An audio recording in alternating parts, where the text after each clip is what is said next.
Kasako Media, tunaangazia maisha, tunaandika kesho.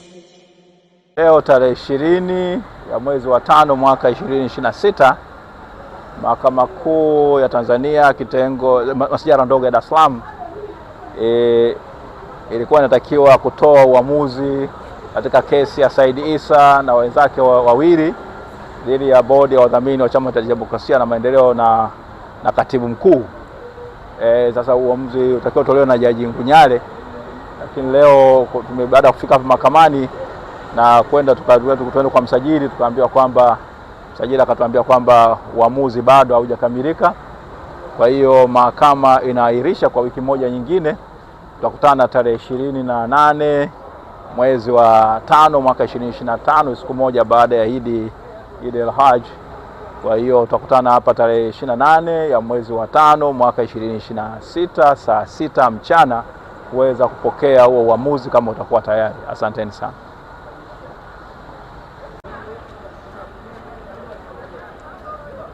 Naam. Ndugu wa Tanzania na wanachadema wenzangu, nina jambo moja tu ambalo ningependa kutoa taarifa kwa umma. Pamoja na taarifa hii ambayo mahakama imetujulisha kuhusiana na ahirisho la hukumu ambayo ilikuwa itolewe leo, lakini tunafahamu na tunaweza tukakumbuka kwamba leo tarehe 20 ilikuwa ni siku ya mwisho ambayo msajili wa vyama vya siasa alikuwa ametupatia chama chetu kujibu barua ambayo alikuwa ametuandikia siku kadhaa zilizopita.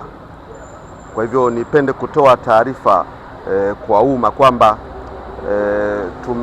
tumeandika barua kwa msajili na barua yetu tayari imepokelewa kwenye ofisi za msajili jijini Dodoma leo saa 5 asubuhi. Barua imepokelewa, tulituma afisa wetu wa chama na imekwisha kupokelewa. Na msingi wa mambo tuliyoandika katika barua ile, tumekataa, tumepinga na hatujakubaliana na tuhuma zote na mambo yote ambayo msajili ameyatengeneza.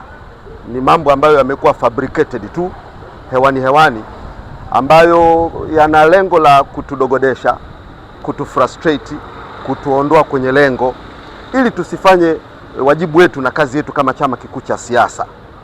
Kwa hivyo tumemjibu barua ile kama jinsi inavyostahili kujibiwa, na kwa sababu ofisi ya msajili walipoandika barua ile waliweka kwa umma na wakaisambaza kwenye vyombo vya habari, basi na sisi barua hii, kwa sababu hiki ni chama cha watu, ni chama cha umma, na jambo walilotuandikia lina maslahi ya umma, kwa sababu ni chama chao, ilikuwa imebeba matishio batili ikitishia kukifuta chama hiki, basi bila shaka wanachama na Watanzania watapata fursa ya kuiona barua. Ina mambo takribani 46, mambo 46, peji 27 kuonyesha mambo yote ambayo yalikuwa yameandikwa dhidi yetu yalikuwa ni ubatili kabisa. Tuna haki ya kufanya siasa katika nchi hii kama chama kilichosajiliwa. Tuna haki ya kufanya maandamano, na mara zote tunapofanyaga maandamano hatujawahi kufanya vurugu hata wakati wowote. Tunajua taratibu za jinsi ya kufanya maandamano.